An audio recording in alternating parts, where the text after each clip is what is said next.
Hello my dear student, मैं प्रदीप कुमार आपके अपने यूट्यूब चैनल लर्निंग प्रोसेस 4168 पर स्वागत करता हूं।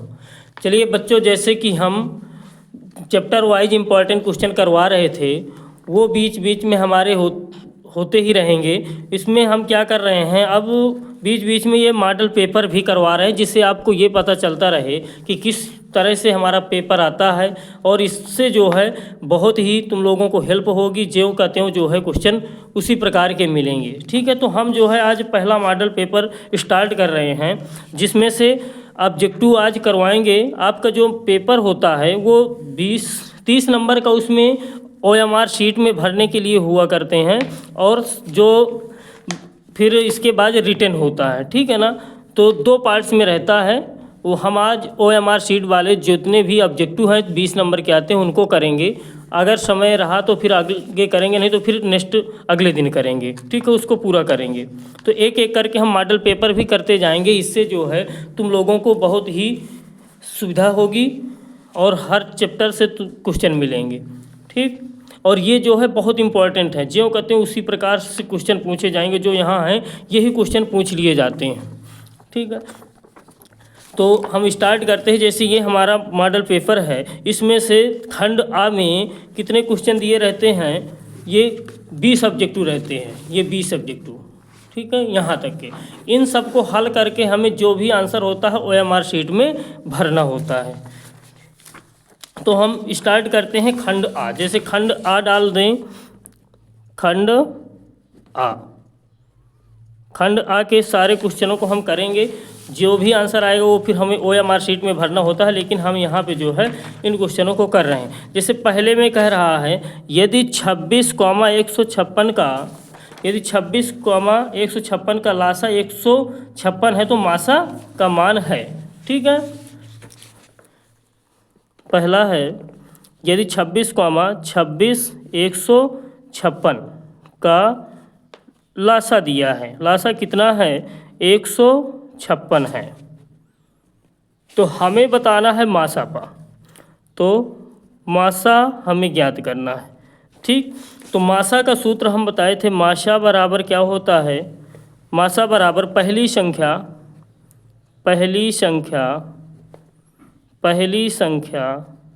गुणे दूसरी संख्या अब बटे में कितना होता है लासा। इन दोनों वैल्यूओं को रख दें तो पहली संख्या कितनी है 26 है, दूसरी संख्या कितनी है 156 है, लासा कितना है हमारा 156। तो 156 से 156 हमारा कैंसिल आउट हो जाएगा, तो मासा हमारा कितना आ गया 26। यही हमारा आंसर हो गया। ठीक है, तो 26 ये हमारा ऑप्शन नंबर बी में है। तो OMR शीट में हम बी नंबर को जो है भर देंगे। अब अगला है, एक परिमेय संख्या और एक अपरिमेय संख्या का योग होता है। एक परिमेय संख्या और एक अपरिमेय संख्या का योग, जो हम बताए भी थे जब हम चैप्टर फर्स्ट पढ़ाए थे कि परिमेय और अपरिमेय संख्याओं को जब भी जोड़ देते हैं तो क्या प्राप्त होता है, हमारी अपरिमेय संख्या ही प्राप्त होती है। जैसे कोई भी परिमेय संख्या ले लो, मान लो 2 हमारा एक परिमेय संख्या है और √3 क्या है एक अपरिमेय संख्या। इन दोनों का जोड़ क्या प्राप्त होगा, हमेशा अपरिमेय ही होगा। तो अपरिमेय, तो हमारा क्वेश्चन अपरिमेय जहाँ भी है हमारा ऑप्शन में, वही हमारा अपरिमेय हमारा सही हो जाएगा। तो बी नंबर में दिया हुआ अपरिमेय संख्या, तो अपरिमेय संख्या हमारा करेक्ट आंसर होगा। अगला है, रेखाओं x - 2 = 0 और y + का 6 = 0 का प्रतिच्छेद बिंदु है। अब इसमें हमें बताना है x - 2 = 0 और y + का 6। तो तीसरा x - 2 = 0 है, कॉमा y + का 6 = 0 है, y + का 6 = 0 है का प्रतिच्छेद बिंदु है। का हमें इसका बताना है प्रतिच्छेद बिंदु कितना होगा। तो यहाँ से x की वैल्यू निकाल लो, x बराबर कितना आ जाएगा 2। यहाँ से y की वैल्यू निकालोगे कितना आ जाएगा -6। तो प्रतिच्छेद बिंदु हमारे क्या हो जाएंगे, प्रतिच्छेद बिंदु 2, -6। यही हमारा आंसर होगा। जहाँ पहले x का गुणा, जो x का मान है उसको रखते हैं, फिर इसके बाद y का मान। ये सदैव के लिए होता है, ये नहीं कि हम इधर कर दें इसको। ठीक है ना, x पहले और y बाद में। तो 2, जिस भी ऑप्शन में दिया होगा यह 2, हमारा डी ऑप्शन में दिया है, यही हमारा करेक्ट आंसर होगा। ठीक है ना। और ये जो ऐसे वीडियो को जो है लगातार देखने के लिए हमारे चैनल को सब्सक्राइब और बेल आइकन जरूर दबा लें। इससे जो है हम जितने भी मॉडल पेपर हैं वो सब एक एक करके करवाएंगे और उन मॉडल पेपरों से कोई भी क्वेश्चन बाहर से नहीं आएगा। ठीक है, ये हमें ध्यान देना है। अगर कोई डाउट्स है तो उस डाउट को हमसे जो है आप लोग कमेंट्स के द्वारा पूछ सकते हैं, हम डाउट्स को क्लियर करेंगे। और अपने दोस्तों के साथ भी शेयर करें ताकि वो भी जो है अच्छा से अच्छा अपना स्कोप बना सकें। चलिए अगला है रेखाओं a1x + b1y + c1 = 0 तथा a2x + b2y + c2 = 0 का एक अद्वितीय हल होगा। आपको याद होगा जब मैं चैप्टर 3 स्टार्ट किया था सबसे पहले यही चीज़ मैंने डिस्कशन किया था, जिसमें शर्तों से संबंधित हमने एक सारणी बनवाई थी। ये भी बोले थे कि इस सारणी से 100% एक क्वेश्चन पूछा जाएगा। ठीक है ना। तो देखो वही सारणी से आ गया कि का एक अद्वितीय हल होगा। अद्वितीय हल की जो भी कंडीशन है हमें a1/a2 does not equal b1/b2, यही हमारा आंसर हो जाएगा। हम बताए भी थे कि अद्वितीय हल की कंडीशन क्या होती है, a1/a2 does not equal b1/b2। हमने तीनों कंडीशनों को बताए थे। अद्वितीय हल की कंडीशन क्या होती है। अद्वितीय हल की condition a1/a2 does not equal b1/b2। फिर एक और बताए थे, कोई भी हल ना हो। हम मात्र टिक बस नहीं लगवा रहे हैं, हम पूरा एक्सप्लेनेशन भी दे रहे हैं। तो इसलिए ये जो है बहुत ही इंपॉर्टेंट हो जाता है। एक्सप्लेनेशन के साथ बहुत इंपॉर्टेंट होता है कि अगर कोई चीज़ एक्सप्लेनेशन कर दी जाती है उससे जो है बच्चों को कई चीज़ों की जानकारी हो जाती है। कोई भी हल ना हो, इसके लिए a1/a2 equal b1/b2 does not equal c1/c2, ये चीज़ हम बताए थे। ठीक ना। तीसरा बताए थे अनंततः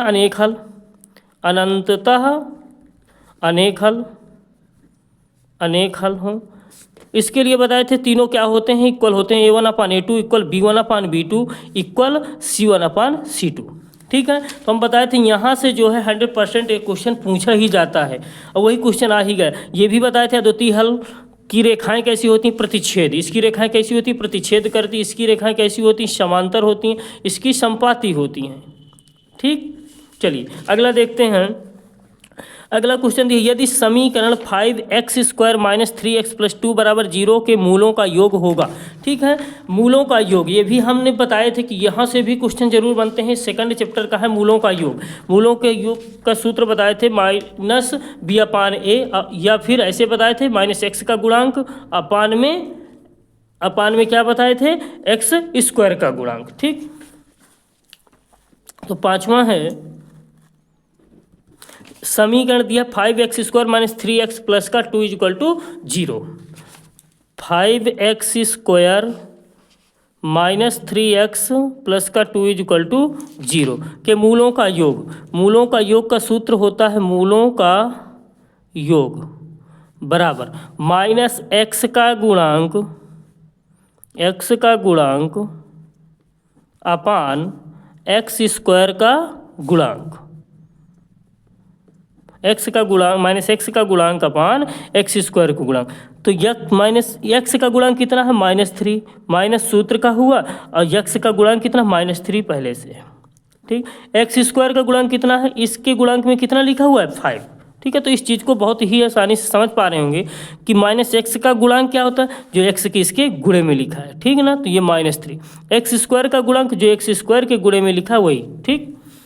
तो आगे आ जाएगा 3/5, यही हमारा आंसर होगा। तो 3/5 हमारा किस ऑप्शन में दिया है, 3/5 हमारा दिया है ए ऑप्शन में। ठीक है। तो ए ऑप्शन हमारा बिल्कुल करेक्ट हो जाएगा। देखो ऑप्शन कैसे दे देता है, 3/5 - 3/5, मतलब कि चिन्हों का बहुत ध्यान देना है। ठीक है ना। अगला है, यदि शांत जल में नाव की चाल 8 किलोमीटर प्रति घंटा है। ठीक है। तथा धारा की चाल 3 किलोमीटर प्रति घंटा है, तब धारा के विपरीत नाव की चाल बताएं। शांत जल में नाव की चाल कितनी दी हुई है, यदि शांत जल में नाव की चाल, छठवां क्वेश्चन है, ध्यान से देखेंगे। शांत जल का मतलब है कि जल बह नहीं रहा है, इकट्ठा है, ठीक है ना, वो शांत जल भरा हुआ है। शांत जल में नाव की चाल कितनी दी है? नाव की चाल किस में है? जब शांत जल है। मतलब अगर जल बह नहीं रहा है तो उस समय नाव की चाल कितनी है? 8 किलोमीटर प्रति घंटा है। मतलब 1 घंटे में कितनी नाव चली जाती है? 8 किलोमीटर चली जाती है, यदि नाव का पानी क्या है? शांत है, ठीक है ना। आगे, तथा धारा की चाल कितनी है? 3 किलोमीटर। धारा की चाल 3 किलोमीटर प्रति घंटा। अब धारा की चाल कितनी? जैसे हम लोग जाते हैं नदी में नहाने, तो अगर नदी का पानी बहता है तो जिस साइड पानी बहता है, अगर उस साइड हमें तैरना है तो बहुत ही आसानी से हम बहुत दूर तक तैर करके चले जाते हैं, थकान नहीं महसूस होती। लेकिन अगर धारा के विपरीत हमें जाना होता है तो उस समय जो है हमें जाने में बहुत तकलीफ होती है और हम थक भी जाते हैं। तो ये धारा की चाल कितनी? 3 किलोमीटर। नाव की चाल कितनी? शांत जल में 8 किलोमीटर। तब धारा के विपरीत नाव की चाल, अगर हमें उस धारा के विपरीत नाव को चलाना हो तो उस समय जो है नाव की चाल क्या होगी? तो जो इसकी धारा की चाल है वो उस नाव की चाल को क्या कर देगा? कम कर देगा, है ना। तो विपरीत नाव की चाल क्या हो जाएगी? धारा के विपरीत नाव की चाल। धारा के विपरीत नाव की चाल क्या कर देंगे? हम इसको घटा देंगे। जो धारा की चाल है वो जितनी धारा की चाल होगी वो उसको क्या करेगी? उतने का ही विरोध कर देगी। मतलब 8 पहले से जा रहा था शांत जल में, जब धारा की चाल की तरफ गया, जिस तरह से धारा की चाल जा रही थी उसके विपरीत गया तो 3 किलोमीटर तो धारा की थी तो घट जाएगी। 8 में 3 गए 5 किलोमीटर प्रति घंटा। मतलब 1 घंटे में अब नाव कितना जाएगी? धारा के विपरीत नाव की चाल में जब जाएगी तब कितना जाएगी? 5 किलोमीटर प्रति घंटा। तो 5 किलोमीटर प्रति घंटा हमारा ऑप्शन नंबर डी में दिया हुआ है, वही हमारा करेक्ट आंसर हो। देखो 5 मीटर प्रति सेकंड भी दिया है और 5 किलोमीटर प्रति घंटा भी दिया, तो ये हमें ध्यान देना होगा कि हमारे क्वेश्चन में चाल क्या दी थी? किलोमीटर प्रति घंटा। यहाँ भी चाल तो हमारा आंसर भी किलोमीटर प्रति घंटा वाला ही टिक करना है, ठीक। आगे, यदि संख्याएं 20, x, 30 समांतर श्रेणी में हो तो x का मान ज्ञात कीजिए। समांतर श्रेणी क्या होती है? एक ऐसी श्रेणी जिसके सभी पदों का अंतर क्या होता है? समान होता है, वही समांतर श्रेणी होता है, ठीक है ना। 7वां क्वेश्चन है, तो बोला है ये क्वेश्चन 20, x, 30 ये क्या है? AP में है। AP का मतलब समांतर श्रेणी, अरिथमेटिक प्रोग्रेशन होता है समांतर श्रेणी। तो x का मान हमें बताना है, ठीक है ना। तो हम बताए थे भैया समांतर श्रेणी में क्या होता है? सभी पदों का सार्वधान्तर क्या होता है? समान होता है। मतलब अगर इनका अंतर देखें और इन दोनों का अंतर देखें तो क्या होना चाहिए? बराबर, ठीक। तो मतलब ये जैसे मान लो T1 है, T2 है, T3 है, तो T2 minus T1 equal to होगा T3 माइनस T2 के। इन दोनों का अंतर इन दोनों के अंतर के क्या होगा? इक्वल होगा, ठीक। तो T2 का मान कितना है? 20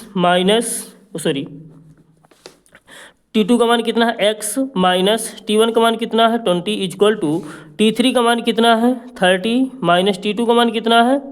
x, ठीक। x एक साइड ले आओ, मतलब चर एक साइड और अचर एक साइड कर दो, तो x प्लस का x हो जाएगा इक्वल टू 30, ये उधर जाएगा तो प्लस का 20, तो 2x इक्वल टू 20, 20 और 30 कितना हुए? 50। काट दो तो x की वैल्यू कितनी आ जाएगी? 25। गुणे की संख्या बटे में जाएगी, जैसे जाएगी तो काट दीजिए 25। तो 25 अगर हमारा कहीं दिया हुआ ही हमारा आंसर होगा ये है, तो डी नंबर बिल्कुल हमारा करेक्ट आंसर हो जाएगा इस, ठीक। फिर क्या दिया हुआ है? 8वां क्वेश्चन है, यदि घटना E की प्रायिकता PE है तो प्रायिकता में एक कॉन्सेप्ट होता है जो प्रायिकता का मान होता है। 8वां क्वेश्चन देखेंगे ध्यान से, जो प्रायिकता का मान होता है, प्रायिकता का मान 0 से बड़ा या 0 के बराबर होता है, और क्या होता है? 1 से छोटा या 1 के बराबर। इसको अच्छी तरह से बिल्कुल याद कर लेना है, ठीक है ना। 3-4 बार इसको लिख करके अच्छी तरह से याद कर लो, क्वेश्चन भी करोगे तो फिर और अच्छी तरह से याद हो जाएगा। लेकिन इसको बिल्कुल अभी रट लो कि प्रायिकता का जो मान होता है, इसको पढ़ना कैसे होता है? प्रायिकता का मान 0 से बड़ा, इधर को मुँह खुला, प्रायिकता का मान 0 से बड़ा, इसका मतलब क्या होता है? बराबर। प्रायिकता का मान 0 से बड़ा या बराबर, फिर क्या इधर से प्रायिकता का मान 1 से छोटा या 1 के बराबर। ठीक है, तो यही हमारा आंसर हो जाएगा जिस भी ऑप्शन में दिया है। प्रायिकता का मान 0 से बड़ा या बराबर और 1 से छोटा या ये सी नंबर ऑप्शन हमारा बिल्कुल करेक्ट हो जाएगा। ठीक, 9वां क्वेश्चन देखेंगे। दो बिंदु दिए गए हैं, एक बिंदु ये है, एक बिंदु ये है। ठीक है, इस बिंदु के निर्देशांक कितने हैं 2, 3। आगे इस बिंदु के निर्देशांक कितने हैं 4, 1। तो के बीच की दूरी, ये 7 पार्ट में हमारा जो है दिया है, बीच की दूरी से संबंधित सूत्र क्या होता है √(x2 - x1) का whole of square plus y2 - y1 का। तो ए बी की दूरी, जैसे हम कह दिए ये दोनों बिंदु क्या थे ए बी थे, तो कह रहा के बीच की दूरी, इन दोनों बिंदुओं के बीच की दूरी, तो सीधे से लिख दो दूरी बराबर क्या हो जाएगी √(x2 - x1) का whole of square plus y2 - y1 का होल ऑफ स्क्वायर। वैल्यू रख दीजिए, x2 की वैल्यू कितनी, ये x1 होता है और ये y1, ये x2 और ये y2। ठीक है,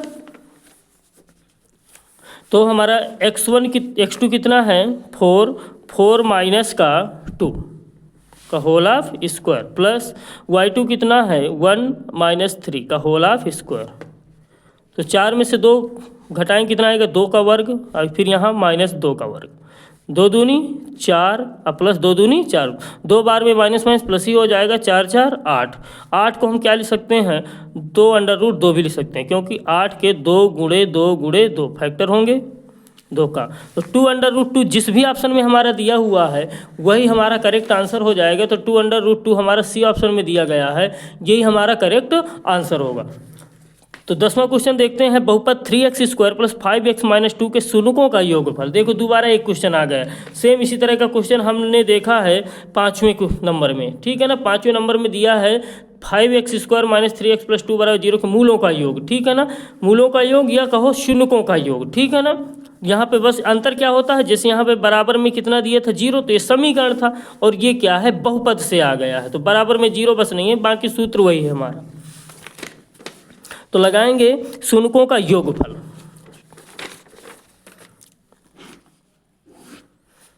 दसवां नंबर है बहुपद 3x² + 5x - 2 के शून्यकों का योगफल है। 3x² + 5x - 2 के शून्यकों का योगफल तो सीधे सूत्र लगा दो शून्यकों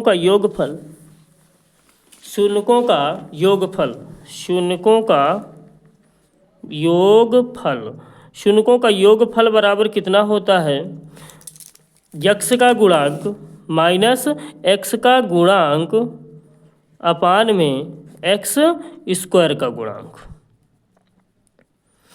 तो वैल्यू रख दीजिए, x का गुणांक कितना है 5 है, तो माइनस सूत्र का हुआ और ये 5 अपान x² गुणांक कितना है 3, तो -5/3 हमारा यही आंसर हो जाएगा। -5/3 किस ऑप्शन में दिया है, ऑप्शन नंबर सी में दिया है -5/3। अगला है 11 नंबर क्वेश्चन। बिंदु -4, 0, 4, 0 और 0, 3 शीर्ष हैं। अब ये हमें बताना है कि ये जो शीर्ष दिए गए हैं 3 शीर्ष हैं ABC जैसे मान लें, तो बताना समकोण त्रिभुज के हैं कि समद्विबाहु त्रिभुज के हैं कि समबाहु त्रिभुज के हैं कि विषमबाहु त्रिभुज के हैं। समकोण त्रिभुज में क्या होता है, कर्ण का वर्ग बराबर क्या होता है लंब का वर्ग प्लस आधार का वर्ग। अगर हमारा देखेंगे चेक करेंगे जो भी इस कंडीशन में आ जाएगा वही हमारा आंसर हो जाएगा। ठीक, 11 नंबर है। अभी हम एक चित्र जैसे हमने त्रिभुज बना लिए। ठीक है, एक का नाम A दे दिए, शीर्ष का B और C। A के निर्देशांक कितने हैं मान लो -4, 0, -4, फिर B के क्या है 4, 0, B के हैं 4, 0, C के क्या दिए गए हैं 0, 3, C के दिए हैं 0, 3। ठीक, ये हमें दिया गया है। तो अब हमें बताना है कि किसके हैं। तो AB की दूरी मतलब AB का मान निकाल लो, BC का मान निकाल लो और AC का मान निकाल लो या CA का मान, जैसे भी बोलना बोल सकते हैं। अब इन तीनों के मान पहले निकाल लें, जैसे मान आ जाएंगे तो उन मानों से ही हमें काफ़ी जो है ज्ञान हो जाएगा कि कौन सा त्रिभुज बन रहा होगा। ठीक है, तो ए बी का मान जैसे निकालना है तो ए बी क्या है, एक दूरी, ठीक है ना। तो दूरी के सूत्र लगा दो, जब दो बिंदुओं के निर्देशांक दिए हों तो उनका मान निकालना हो तो दूरी का सूत्र लगा देते हैं। तो ए बी बराबर कितना आ जाएगा, अभी हमने दूरी वाला जैसे यहाँ पे हमने बताए थे ये चीज़, वही चीज़ यहाँ भी करेंगे। तो मैं डायरेक्ट करूँगा अब √x2 - x1, x2 इसको मान लो तो x1 ये, ठीक। तो 4 माइनस माइनस प्लस हो जाएगा 4 का वर्ग, ठीक, प्लस y2 - y1, 0 है तो 0 से कोई मतलब नहीं, 0 का वर्ग करोगे, 4 4 8, 8 का वर्ग 8 8 64, 64 का मतलब कितना होता है, हम 8 बाहर निकाल सकते हैं, ठीक, या यहीं से हम 8 निकाल सकते थे। ए बी आ गया। इस तरह से बी सी निकाल लो सॉरी, बी सी। अब बी सी निकालते हैं, बी सी तो x1 जिसको x2, तो x2 - x1, तो 4 - 4 का 0 - 4 लिखे देते हैं, प्लस y2 3 - 0 का वर्ग, ठीक है। आगे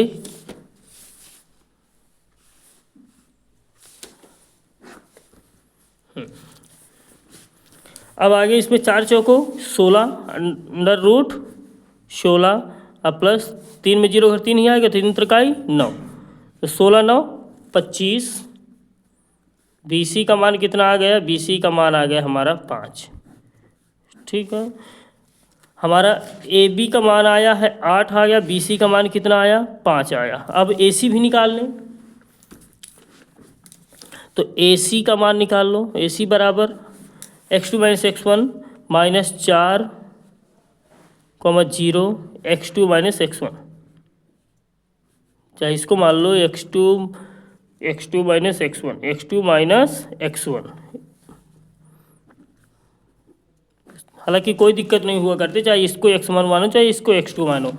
तो जैसे हम ए सी निकाल रहे हैं इसी, तो x2 - x1, तो 0 - 4 माइनस माइनस प्लस हो जाएगा, प्लस y2 3 0 4 ही रहेगा, तो 4 चौको 16, 3 त्रिकाई 9, 16 9 25 ही आ जाएगा, बराबर कितना आ जाएगा 5। तो यहाँ से हमें साफ साफ दिख रहा है कि दो बी सी का मान हमारा 5 आया है और ए सी का मान, चूँकि बी सी बराबर ए सी बराबर 5 इकाई आया, मतलब दो भुजाएं इसमें बराबर आ गई हैं, तीसरी भुजा हमारी बराबर नहीं है। तो अगर दो भुजाएं बराबर होती हैं तो उसको हम क्या बोलते हैं, समद्विबाहु त्रिभुज। अगर सम का मतलब क्या हो, बराबर, द्वि का मतलब होता है दो, बाहु का मतलब भुजाएं, मतलब ऐसा त्रिभुज जिसकी दो भुजाएं बराबर हो उसको क्या बोलते हैं, समद्विबाहु त्रिभुज। तो हमने अभी देखा कि इन तीनों बिंदुओं के निर्देशांकों से हमने तीनों की दूरी निकाली, तो दो में दूरी क्या आ गई है, सेम आ गई है, तो वही हमारा समद्विबाहु त्रिभुज हो जाएगा, क्योंकि दो भुजाएं बराबर आ रही हैं। तो हमारा बी ऑप्शन जो है बिल्कुल करेक्ट हो जाएगा। अगला देखते हैं 12 नंबर।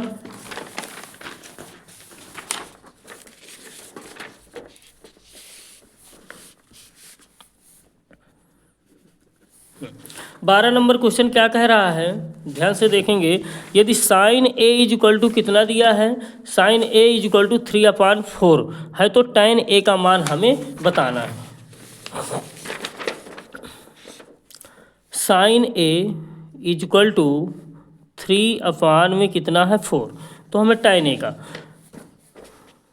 तो ये साइन थीटा बराबर होता क्या है, लंब बटे कर्ण, लंब बटे कर्ण, तो 3/4 है ना, इतना दिया है हमारा, मतलब लंब का मान 3 है, कर्ण का मान 4 है। तो हम पाइथागोरस प्रमेय अगर समकोण त्रिभुज बनाएं और उसमें से लंब को लिख दें, कितना है 3 है और ये कितना है 4 है, तो यहाँ से हम जो है पाइथागोरस प्रमेय लगा करके तीसरी भुजा आराम से निकाल सकते हैं कि तीसरी भुजा कितनी होगी, ठीक है। तो हम पाइथागोरस प्रमेय लगाएंगे, जैसे इसका नाम हम दे दें ABC, तो कर्ण का वर्ग बराबर, मतलब 4 का वर्ग बराबर लंब का वर्ग, लंब कितना है 3 का वर्ग, प्लस आधार का वर्ग AB का वर्ग, 4 चौको 16, 3 त्रिकाई 9, प्लस AB का वर्ग, 9 इधर लाएंगे तो 16 माइनस का 9 बराबर कितना, AB का वर्ग। तो 16 में 9 गए कितना आ जाएगा 7, इक्वल टू कितना, ए बी का वर्ग। अब ये तो किसी का वर्ग होता नहीं है, तो ये इधर से घात हमारी इस साइड में अगर आ रही तो क्या हो जाएगी, रूट में चेंज हो जाएगी। तो अंडर रूट 7 बराबर कितना आ जाएगा, ए बी। मतलब ए बी का मान कितना आ गया, अंडर रूट 7। अब हमें जो ज्ञात करना था, सवाल में क्या दिया है, कह रहा tan ए बराबर, तो tan ए अगर थीटा इसकी बात हो तो लंब ये है, लंब बटे tan थीटा बराबर क्या होता है, लंब बटे आधार। ये हम बताए तो लाल बटे कक्का, ये एक ट्रिक होती है, लाल बटे कक्का, ठीक है ना। इस ट्रिक से हमें जो है साइन कॉस टैन और सभी की वैल्यू आ जाती है। जैसे साइन ये पहले नंबर में है जो ये एल और के, तो लंब बटे कर्ण इसी किसका है, साइन का है, साइन थीटा है। और दूसरे नंबर के कॉस थीटा होते हैं, तीसरे नंबर के क्या होते हैं, टैन थीटा होते हैं। टैन थीटा लंब बटे आधार, तो लिखेंगे लंब बटे आधार। टैन थीटा बराबर क्या होता है, लंब बटे आधार, लंब बटे आधार। लंब कितना दिया है, लंब दिया है 3, आधार कितना, अंडर रूट 7। यही हमारा करेक्ट आंसर हो जाएगा, 3 बटे अंडर रूट 7। किस ऑप्शन में दिया है, ऑप्शन नंबर सी में दिया हुआ, यही करेक्ट आंसर है। ठीक, अगला 13 नंबर क्वेश्चन है, sine square theta plus 1/1 plus tan square theta का मान होगा। तो बेहद सिंपल है, बहुत ही और अच्छा क्वेश्चन है। Sine square theta plus 1/1 plus tan square theta, इसकी हमें वैल्यू बताना है। ठीक, तो sine square theta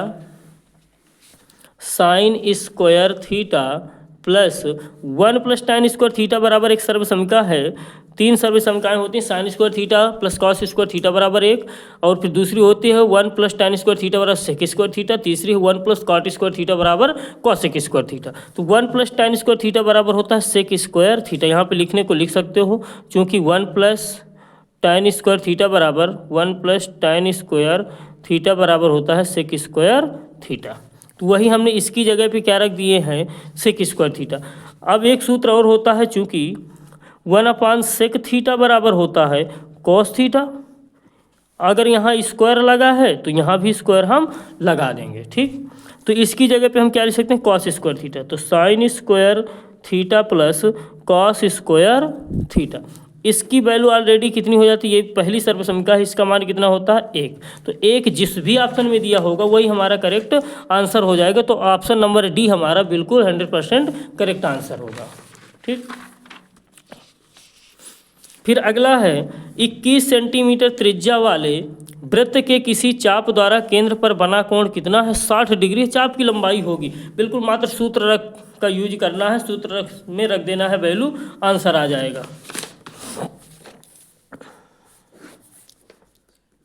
14 number question, क्या क्या दिया है हमें क्वेश्चन में, 21 सेंटीमीटर त्रिज्या, आर का मान कितना दिया है, आर बराबर दिया है 21 सेंटीमीटर। आगे क्या दिया गया है, किसी चाप द्वारा केंद्र पर बना कोण कितना है, थीटा कितना दिया है, 60 डिग्री। ठीक, तो हमें चाप की लंबाई का सूत्र लगा देना है। चाप की लंबाई बराबर, सूत्र क्या होता है चाप की लंबाई का, थीटा बटे 360 गुणे 2 पाई r, ये हमारा फार्मूला होता है। इसी फार्मूले में रख देंगे तो आंसर आ जाएगा।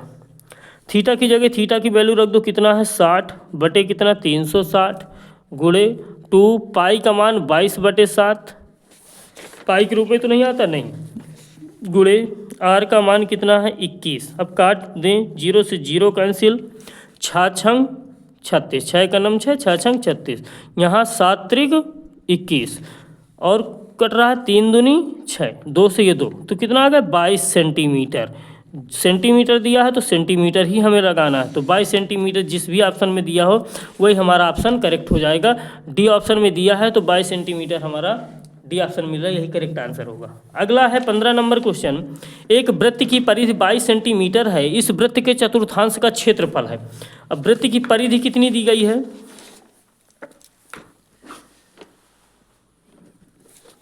वृत्त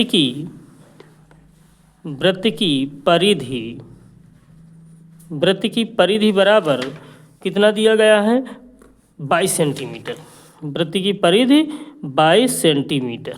आगे है इस वृत्त के चतुर्थांश का क्षेत्रफल हमें बताना है। तो वृत्त के चतुर्थांश का क्षेत्रफल क्या होता है, वृत्त की परिधि दी गई है तो यहाँ से सबसे पहले हम निकाल लेंगे क्या, वृत्त की त्रिज्या निकाल लेंगे। वृत्त के 2 पाई r होता है वृत्त की परिधि का सूत्र, बराबर कितना है 22। ठीक, आगे इसको हल करें तो r बराबर कितना 22 बटे में जाएगा गुणी की संख्या 2 पाई, पाई की जगह पाई की वैल्यू रख दो तो 22 बटे 2 गुणे 22 बटे 7 ये होगा। 22 से ये 22 कैंसिल, 7 ऊपर चला जाएगा तो r की वैल्यू हमारी कितनी आ जाएगी 7 बटे कितना 2 सेंटीमीटर।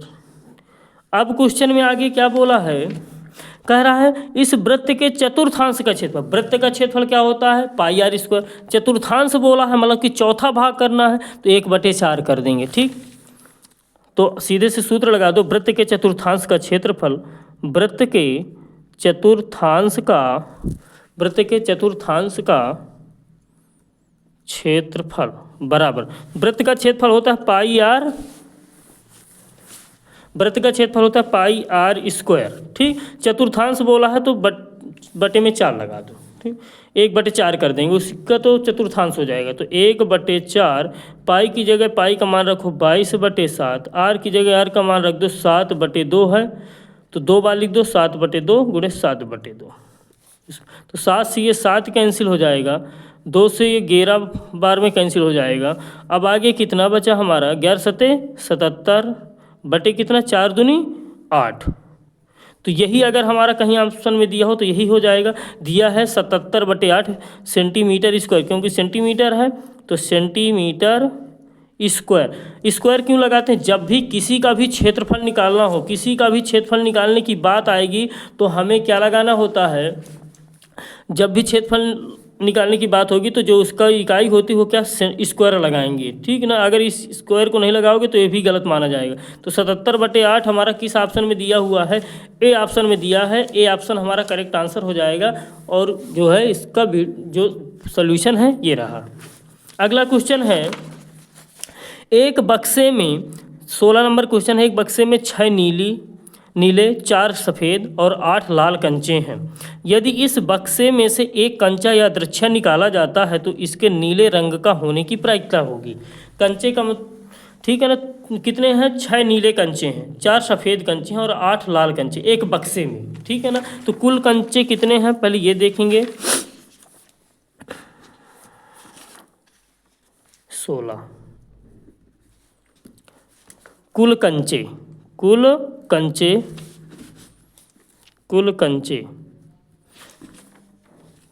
तो 6 + 4 + 8 मतलब कि 6 हमारे कितने हैं नीले हैं और 4 सफ़ेद हैं और 8 लाल कंचे हैं। तो कुल कंचे मतलब यही जो कुल जो होता है वही हमारा NS होता है। क्या होता है NS कितना दिया है 6 4 10, केवल S बराबर इसको लिख सकते हैं, फिर NS इनको गिन लो 6 4 10 10 8 18 कंचे हमारे कुल हैं। ठीक, इनमें से क्या बोला है, यदि इस बक्से में से एक कंचा या द्रच्छा निकाला जाता है, बक्से में भरे हुए हैं, ठीक है, उनमें से हम एक कंचा जो है बाहर निकाला जा रहा है तो इसके नीले रंग के होने की प्रायिकता हमें बताना है कि नीला रंग होने की क्या प्रायिकता हो सकती है कि नीला ही आया हो। भाई कंचे बक्से में अगर डाले हैं, नीले हैं और सफ़ेद है और लाल है, तो उनमें से अगर हम कोई निकाल रहे हैं तो कोई भी तो हो सकता है इनमें से, लेकिन वो बोला है कि नीले रंग की होने की प्रायिकता कितनी हो सकती है। तो घटनाएं क्या बन रही हैं, NE हमारी क्या बन रही है, नीले कितने हैं 6, घटनाएं कितनी है 6। तो प्रायिकता का सूत्र होता है PE = NE/NS। ठीक, अब इनकी वैल्यू रख दो तो प्रायिकता हमारी आ जाएगी, NE का मान कितना है 6/NS कितना है 18, 6 का 9 6 36 18। तो हमारा 1/3 यही करेक्ट आंसर हो जाएगा। 1/3 जिस भी ऑप्शन में दिया है वही हमारा आंसर होगा। ठीक है, तो ऑप्शन नंबर C में दिया हुआ 1/3 यही हमारा आंसर है। ठीक, और ये इसका सल्यूशन है। अगला है 17 नंबर क्वेश्चन। 17 नंबर क्वेश्चन में क्या बोल रहा है, एक पाइप का बाहरी व्यास 4 सेंटीमीटर तथा भीतरी व्यास कितना है 3 सेंटीमीटर, इसकी लंबाई कितनी है 20 सेंटीमीटर है। पाइप में प्रयुक्त धातु का हमें आयतन बताना है कि धातु का आयतन कितना है। जैसे कोई भी पाइप होता है तो अगर पाइप है तो उसमें उसकी क्या होती है, मोटाई भी होती है कुछ ना कुछ, है ना। तो मोटाई की मैं यहाँ पे बना रहा हूँ एक पाइप,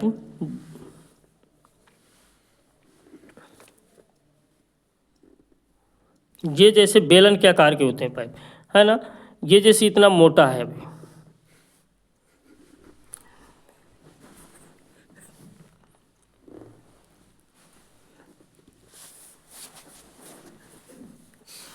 ये इसकी क्या हुई, मोटाई हुई, ठीक।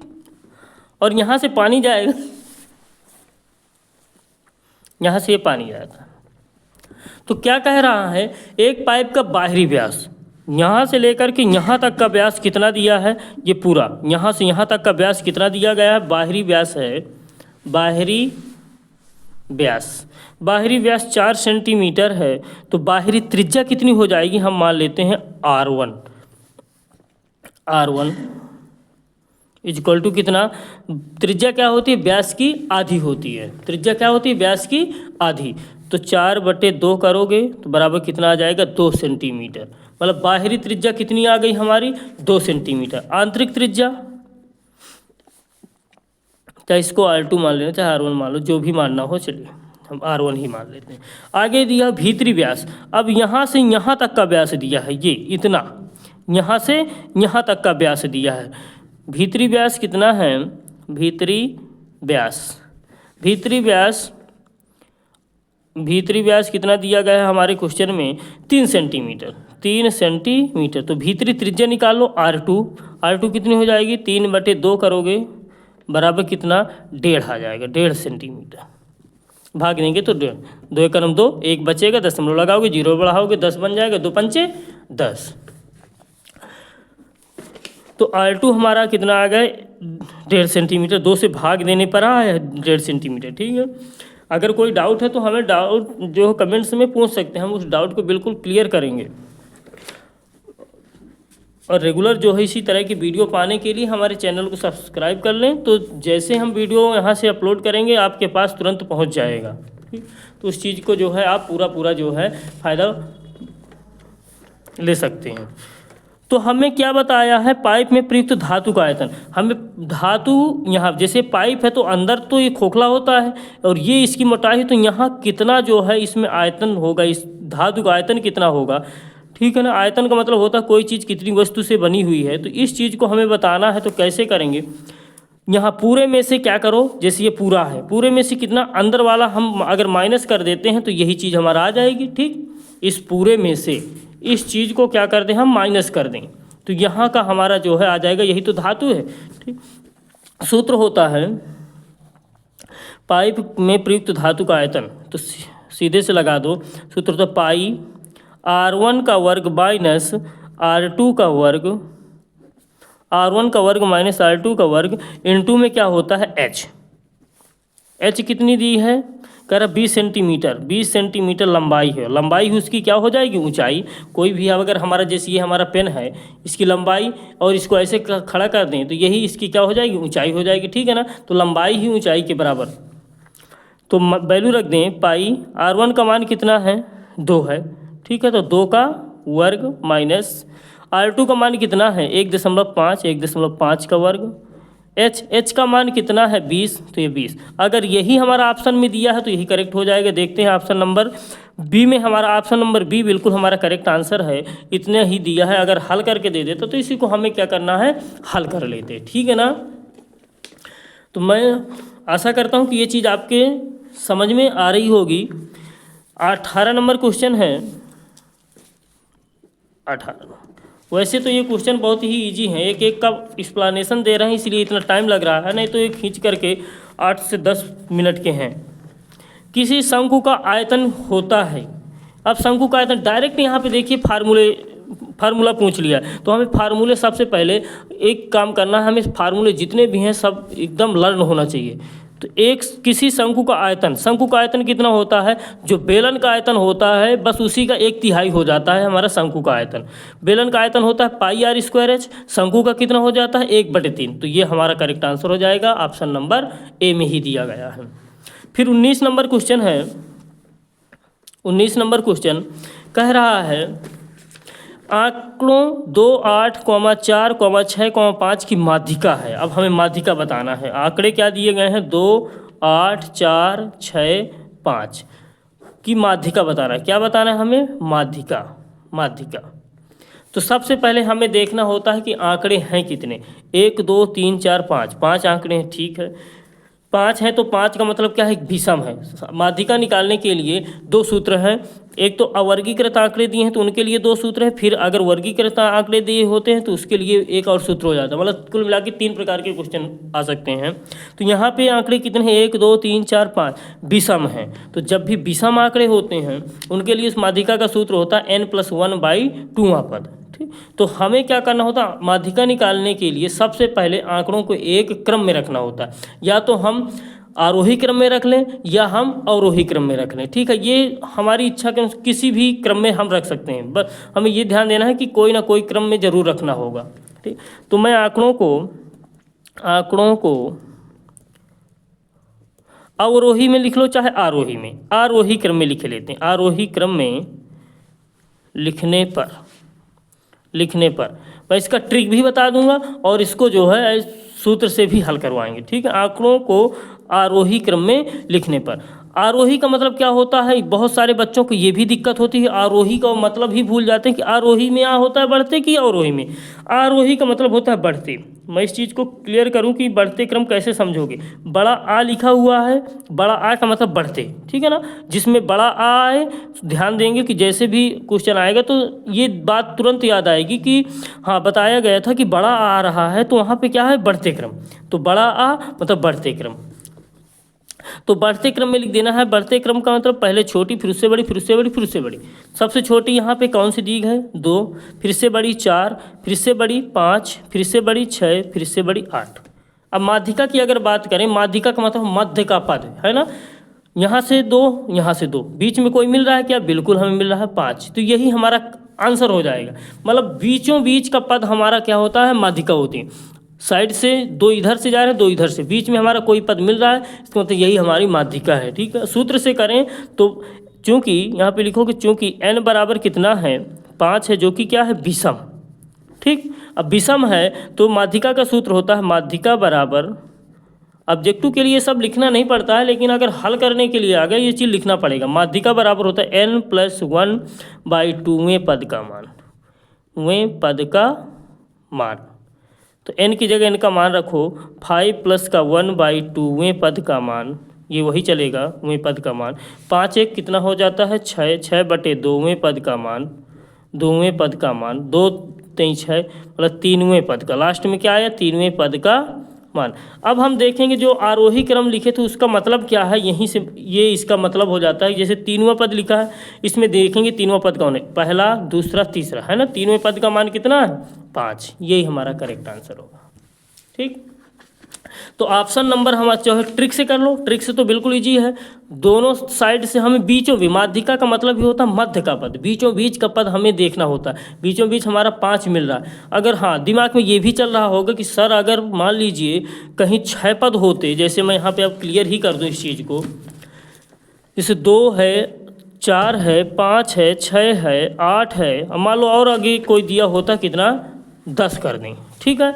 अब यहाँ से बोलोगे सर इसमें तो 3 इधर से छूट रहे हैं, 3 इधर से छूट रहे हैं, कोई नहीं आ रहा है मध्य में, ठीक है। तो क्या करना होता है, उन्हीं के बीचों बीच वाले दोनों पदों को ले लेना है। एक इधर से ले लो, एक इस साइड से ले लो, दोनों को जोड़ के क्या कर देना है, आधा कर देना है। तो 6 5 11, 11 का आधा कितना होगा, 5.5। ये हमारा आंसर हो जाएगा फिर उस स्थिति में, ठीक। अगला देखें तो इसका आंसर फिलहाल ये था, सी ऑप्शन में दिया गया। अगला क्या है, 1 से 9 तक की प्राकृतिक संख्याओं का माध्य होगा अगला, और ये हमारा लास्ट भी है, ठीक है ना। ऑब्जेक्टिव जो भी हमारे आते हैं 20 नंबर के जो भी ऑब्जेक्टिव आते हैं ये जो है हम कर चुके हैं। पहला लास्ट है 1 से 9 तक की प्राकृतिक संख्याओं का माध्य। अब हमें माध्य बताना है कितने का बताना है? 1 से 9 तक की प्राकृतिक संख्याएं। तो 1 से 9 तक की प्राकृतिक संख्याएं 1 2 3 4 5 6 7 8 9, ये हमें 1 से 9 तक की क्या बोला है? प्राकृतिक संख्याओं का माध्य। तो माध्य बराबर होता है, माध्य और माध्यक में अंतर है, ठीक है ना, ध्यान देना है। माध्य का मतलब होता है समांतर माध्य, माध्यक और माध्यिका ये दोनों एक चीज होती हैं। माध्य आंकड़ों का योगफल बटे आंकड़ों की संख्या, ये हमारा सूत्र होता है जो औसत जैसे बोलते हैं, ठीक है। तो आंकड़ों का योग बटे आंकड़ों की संख्या, इन सबको जोड़ो 1 + 2 + 3 + 4 + 5 + 6 + 7 + 8 + 9, अब बटे कितना? जितनी संख्याएं दी गई हैं, कितनी है? 9 है, तो ये 9। अब इनको जोड़ करके 9 से हम डिवाइड कर देंगे। 2 1 3 3 3 6 6 4 10 10 5 15 15 6 21 21 7 28 28 8 34 34 9 34 और 9 43, 43 बटे कितना आया? 9। 43 बटे 9 अगर हमारा किसी ऑप्शन में दिया है, नहीं कहीं अभी गड़बड़ हो रहा है, थोड़ा सा एक बार और अच्छे से देख लें, जोड़ने में कहीं गड़बड़ हो रहा है। 1 से 9 तक की प्राकृतिक संख्याओं का माध्य हमें बताना है, 1 से 9 तक की।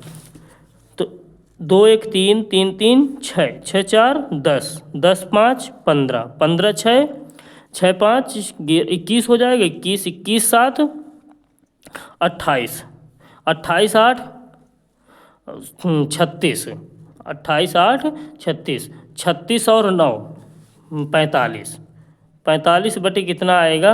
9 9 पाना 45, 5 आ जाएगा, 5 हमारा माध्य आ जाएगा, ठीक है। 5 किस ऑप्शन में दिया गया है? बी ऑप्शन में दिया है, जो कि हमारा बिल्कुल करेक्ट है, ठीक। तो मैं आशा करता हूँ ये चीज़ आप लोगों के बहुत ही अच्छी तरह से समझ में आ गई होगी। जितने 20 हम ऑब्जेक्टिव करवाए हैं, इन ऑब्जेक्टिवों को पूरी तरह से कर लेना है। इसके बाद कल जो है हम इसके जो है खंड बा में, जैसे खंड आ हमारा हो गया, ठीक है ना, खंड आ में कितने दिए थे? 20 ऑब्जेक्टिव।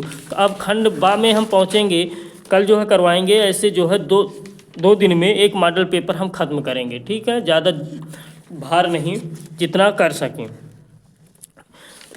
कल जो है इसको हम कल के वीडियो में ख़त्म कर देंगे, या एक वीडियो और चलेगा, तो 2 दिन में जो है हमारा एक मॉडल पर अच्छी तरह से तैयार हो जाएगा।